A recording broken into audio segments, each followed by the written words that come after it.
Hi guys! Welcome back to my YouTube channel. This is Shelf back again, and if you are new to my vlog, please like, share, subscribe, and hit the notification bell for you to be updated whenever I have a new vlog.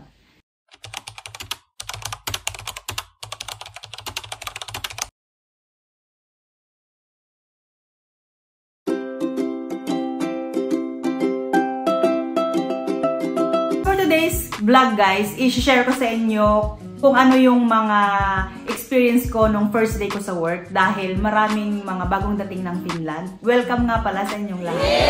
I-share ko sa inyo kung ano yung mga experience ko din nung bago pa ako dito sa Finland. So magto 2 years na pala ako ngayong December. Ang bilis lang, parang kailan lang akong nag-start mag-vlog about Finland. Ngayon magto 2 years na ako. Ganun siya kabilis guys. Yun na nga, i-share ko sa inyo kung ano yung mga na-experience ko noon. Kung ano yung mga katangahan ko na ginawa ko noon na hindi ko talaga makakalimutan na hanggang ngayon pag naaalala ko, natatawa ako. Tapos, kung ano yung pakiramdam noong una-una pa lang ako dito na hindi ko sila naintindihan talaga kahit na nag-aral ka ng A2. Pero pagdating dito, parang wala kang naintindihan. Ganon. Before nyan, guys, before ako mag-share, sa mga bago po pala sa channel ko, my name is Rochelle. I'm a registered nurse in Philippines and a practical nurse here in Finland.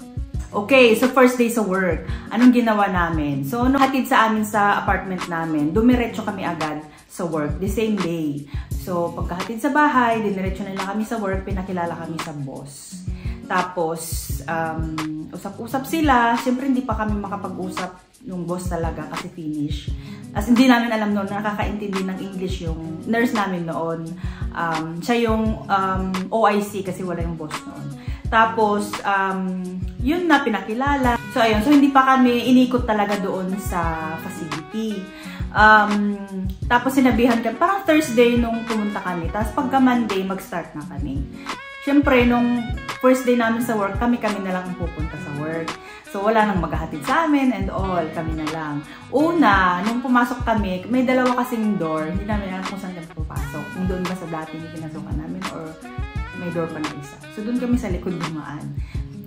Daanan pala yun ng mga asukas pag nag-iusi sila, ganyan. Pero pwede na lang. Tapos pumasok na kami doon. Tapos pumunta na kami sa office. Tapos pinakita sa amin kung saan kami kukuha ng uniform, saan ilalagay after. Kasi yung uniform, free siya. Isusuot mo siya. Tapos, after ng work, tatanggalin mo kasi lalaban nila sa work. Tapos, sinabi na sa amin kung saan kaming floor. So, sa second floor ako. Pagkadating doon, hindi ko pa alam kung sinong ohiyaya ko. Pagkadating doon, merong isang Pilipina. Si Donna yun. Merong isang Pilipina. Sabi ko, may kasama akong Pinoy. Pero before pa, may nagsabi na sa akin na may Pinoy dyan, may mga kakilala ko sa Helsinki. May friend ako dyan na sa same na workplace mo. So, expect ko na naman yung mga Pilipino. Tapos, may mga nakakachat na rin kami mga Pilipino. Kasi yung boss namin, binigay niya yung number ng isang Pinoy din sa work na nakakachat na namin and all.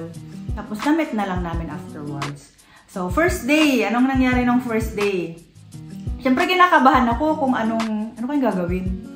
Tapos, ang instruction sa amin, mag-observe ka lang muna for 2 weeks. At tignan mo kung kaya mo yung work, kung ano yung mga tanong mo, magtanong ka lang, ganyan. So, first day, na-observe lang talaga the whole day. So, alas 9 kami ng umaga pinapunta. Supposed to be ang duty is 7 to 3, pero alas 9 kami pinapunta. So, yun na nga. So, una ko nakita yung Pilipino, si Donna. Kita ko na siya. Tapos, busy siya. Tapos, pinakilala na ako sa mga katrabaho. Tapos, gulat ako, nag-English sila. Hindi ko pa na-met una yung ohyaya ko talaga. Ang na-met ko mga babae. Nakakagulat guys kasi yung pinag-aralan ko sa Pilipinas, hindi siya ganun kadaling mag-adapt. Kasi pagkaharap mo na sila, ang bilis na nilang magsalita. Parang hindi pa nagre-register yung una niyang sentence na sinabi. May kasunod na naman. Ganun ano yung language dito guys. Tapos nung nag-observe na ako, nung nasa quarantine facility pa kami, na may mga naunang na-deploy sa amin sa mga workplace. Siyempre, nagsisend na sila sa group chat namin na, ay, ganitong ginagawa dito, ganitong ginagawa. Siyempre, hindi mo naman in-expect na, ay, ganun pala. Akala ko mag-aalaga lang ng mga asukas, magbibigyan ng gamot, magpapakain, magpapaligo. Tapos, yun pala, pagdating doon, hindi lang ganun yung gagawin. Maghuhugas ka rin ng pinggan, mag-prepare ka ng pagkain nila, maglalaba ka rin pala. Kaya in-expect ko na may mga ganong mangyayari kasi nga na-inform na kami ng mga noonang na-deploy. Tapos, ayun na, ino-observe ko na lang sila kung paano gagawin yung paghuhugas ng pinggan. Alam mo yun, tapos pag nakikita mo sila na kung paano nila gamitin yung mga assistive device, yung mga ternary, yung mga nostory, kaya ko ba to? Parang hindi ko kaya. Parang kung paano nila ibaba yung asukas ng sa bed. Paano nila ibangon yung asukas sa bed. Parang sabi ko, parang hindi ko kaya. Kaya ko ba to? Tapos, lang lalaki nila, parang, kaya ko ba? Parang gano'n, ano ako sa sarili ko, na kaya ko ba? Tapos, tinuro na rin sa amin kung paano gamitin yung mga assistive device. Basta nung first day talaga, observe. Importante na tignan mo kung paano nila gagawin, kung paano yung mga technique nila. Although, ituturo naman sa inyo kung paano, pero hindi lahat maituturo nila. Tapos, medyo okay din yung pag-instruct sa amin kasi nag-i-English sila. Kaya, kayo sa mga bago, what if hindi nag-i-English yung mga magtuturo sa inyo, mahirap. Yun yung kailangan mong i-adapt. Yun yung kailangan mong paghandaan sa sarili mo kung paano. At saka, kung marami kang baon na vocabs, kahit na marinig mo lang yung simpleng word na binibigkas nila, parang magigets mo na yung sinasabi nila, kahit hindi mo nagets yung buong sentence talaga. Kasi makikita mo doon kung naintindihan mo yung isang word na, alam mo, magkakasunod na word, ay yun pala yun. Magigets mo na din siya. Although guys, sa umpisa talaga, sobrang hirap talaga guys. Tapos yun, overall, napakiramdam ko noon, para akong tanga. As in, parang bobo ko, grabe. Andun yung doubt na, kaya ko ba to? Parang ganon. Andun din yung, basta parang useless mo, parang ang useless mo, parang wala kang pakinabang, ganun na pakiramdam. Parang, as in, parang pangit yung pakiramdam kasi nasanay ka sa Pilipinas na pagdating mo sa trabaho, talagang alam mo nang gagawin mo. Yan hindi pa. Lalo na sa first day, second day, third day. Mga 1 week noon na parang nag-observe talaga akong paano ginagawa. After 1 week, parang kinausap ako ng ohyaya ko na gusto mo na bang kumuha ng sarili mong asukas para malaman mo kung paano gagawin, tapos magtanong ka lang kung meron kang hindi alam. Tapos yun na, nung meron na akong sariling asukas, unang binigay sa akin 2 lang. 2 na easy lang. Hindi pa yung mga kailangang mag-nostory or kailangan ng mga assistive device, hindi pa. Pre-practice kami ng dahan-dahan, halimbawa sa morning routine, kung ano yung ginagawa sa morning, bago mo sila pakainin, ganyan. Ganon yung ginawa sa amin. After 1 week, medyo nakukuha ko na yung confidence ko sa pagtatrabaho. Alam ko na yung gagawin, kung anong oras ilalagay yung kape, kung anong gagawin pag dumating na yung pagkain, kung anong i-prepare. Tapos kung ano yung mga ayaw at hindi. Hindi pa pala, yung mga ayaw at hindi ayaw ng mga asukas, mahirap pa siyang i-absorb noong una. Kung sino yung hindi kumakain ng mga hindi na blend, kung sino yung mga hindi kumakain ng merong strawberry, kung sino may mga allergy. Mahirap, hindi pa siya masyadong nagre-register. Ang unang nag-ano talaga sa akin yung mga routine, kung anong gagawin. Tapos, nakakalito pa isa, mga rooms. Kasi yung daming rooms. Tapos, pare-pero sila ng pintuan. Kaya hindi mo alam, toilet ba to? Gusto mo umihi, pero yung nabuksan mong door, yung pang laundry. Yung ganon, nakakalito. Tapos, ang nakakalito pa isa, mga pangalan nila. Kasi, halimbawa, magkakapareho sila. Halimbawa, let's say, Yuha, tapos Yuka, tapos mga,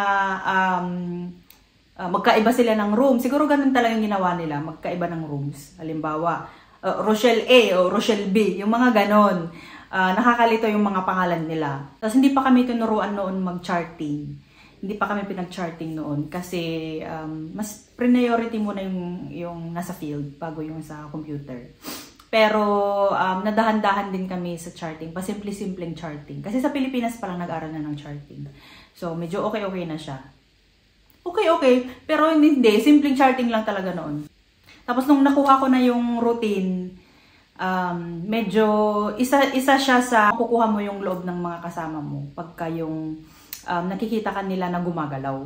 Pagka nakikita ka nila na alam mo na yung ginagawa mo, tapos na willing kang matuto, tapos pag nakikita ka nila na nagtatry ka ding magsalita ng Finnish, ma-appreciate yan nila. So parang feeling ko isa yan sa parang makakasundo mo yung mga kasama mo.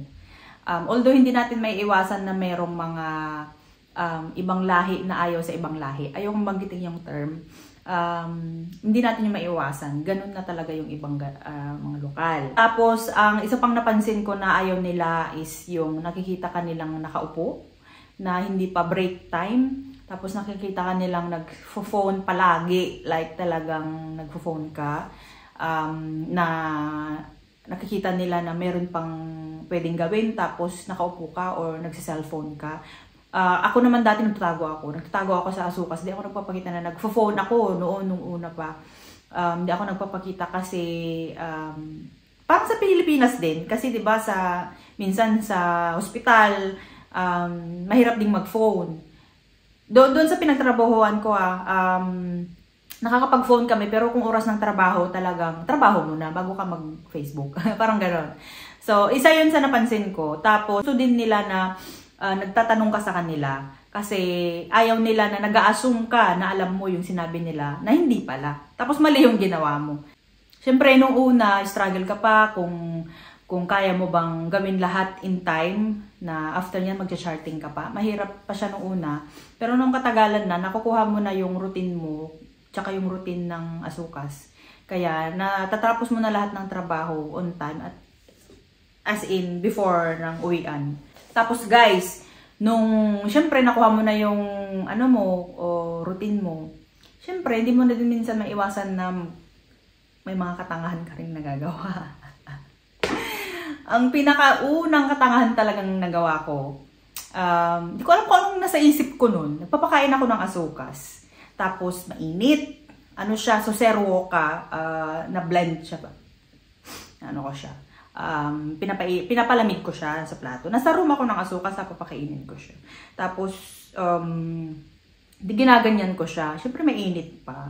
Tapos, yung unang kutsara, sinubo ko dun sa Asukas. Ginanyan niya kasi nga mainit. Tapos binalik ko. Tapos, sana ganyan-ganyan lang ako. Tapos, inaano ko kung mainit pa ba or hindi na. Tapos, tinikman ko yung kutsara. Tapos, late ko na na-realize na naisubo ko na pala siya sa Asukas. Kumbaga nag-exchange kami ng laway. Ganun, ewan ko, basta isa yun sa katangahan na ginawa ko. Ang second is yung busy-busy. Tapos may hawak akong, sa kanan ko yung basura. Tapos yung kaliwa ko, mga damit na nagamit na. Siyempre, punta na ako doon sa room. Doon sa barasto na yon, doon sa room na yon, nandun na yung laundry, nandun na din yung tapunan ng basura. Tapos, doon sa pintuan, nandyan yung parang lagayan ng laundry, tapos yung washing machine, tapos yung lagayan ng basura.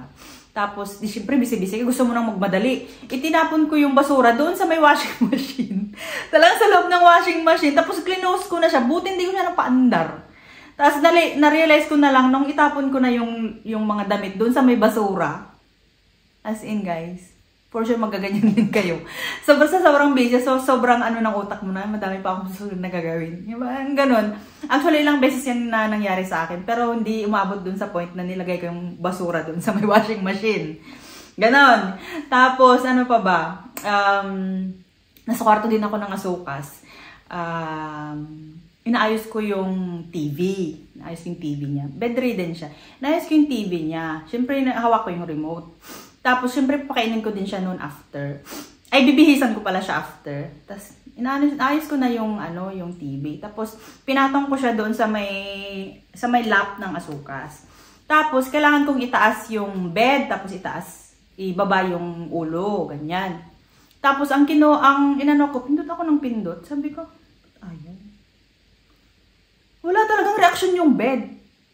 Pindot na naman ako. Baba. Alam. Kaya, tinignan ko, sira ba ito? Nakasaksak ba? Di naman. Ay, nakasaksak naman. Tinignan ko, pindot ako ng pindot. Tapos yung asukas ko sabi niya, kasi hindi siya makasalita. Yung napansin niya siguro na, pindot ako ng pindot, hindi gumagalaw yung bed. Napansin niya siguro na nag-worry ako na hindi gumagalaw yung bed. Tapos na-realize ko ang hawak kong remote, yung remote ng TV. Buti pa yung asukas, alam niya na tanga-tanga naman tong hoytayan na to. Alam niyang remote niya ng TV. Ganon. As in, sana hindi din kayo mapot sa puntong yan. Charis. Tapos ano pa ba yung mga katangahan ko? Hindi pa naman ako nakatry na like nahulugan ng asukas. May mga times na natatakot ako baka pag i-turn ko siya, matumba kaming dalawa, ma-injure ko siya, ma-injured kaming dalawa. So, importante guys na pagka hindi mo kaya, magtawag ka ng kasama. Kasi minsan, akala natin kaya natin pero hindi pala. So far hindi naman yan nangyari sa akin. Pero nangyari sa iba kong kasama ng mga lokal. Magagaling tayong mga Pinoy. Isa pang nahirapan ako dati is yung pagsagot sa phone na although hindi mo naman responsibility pa yun. Hindi ko pa responsibility yun noon. Pero may mga pagkakataon na nasa harap mo yung phone, tapos ikaw lang yung tao. Siyempre, hindi mo naman pwedeng hayaang nagre-ring lang yun. Kasi working phone yun eh. Kailangan talagang may sasagot. Tapos yun, ang sinasabi ko palagi noon, pukot ko te, englanti. Nagaganyan ako nun. Antik sa maumaran. Ganon siya guys. So, sana nag-enjoy kayo sa kwento ko. For sure, marami kayong may experience guys na katatawanan. At mga mga struggles nyo, except sa language. Madami pang magaganap. Dahil bago pa lang, madami ka pang tanong, madami ka pang hindi alam, madami ka pang gustong malaman. So, maganda pag kayong napuntahan mo ay may mga Pilipino. Advantage. Pero hindi ko naman sinasabi na pangit yung pupuntahan mo pag walang Pilipino. Pag kayong mga puro naman lokal at saka hindi pa sila naka-experience ng magkaroon ng co-worker na mga Pilipino or mga Asian. Maraming mababait din sa kanila guys. Tutulungan nila kayo kung anong mga kailangan nyo sa bahay nyo. Tutulungan nila kami sa mga transportation. Hindi naman nangyari sa akin pero according sa mga naikwento lang din sa akin, ganun yung mga na-experience nila. So, yun guys. Sana nag-enjoy kayo kasi ako nag-enjoy ako. Salamat kung umabot kayo dito. Maraming salamat sa mga suporta. Maraming salamat sa mga bumati sa akin na ako'y graduate na. At sana maging matagumpay tayong lahat dito sa Finland. So, ayan guys. Goodbye. See you on my next vlog. Bye!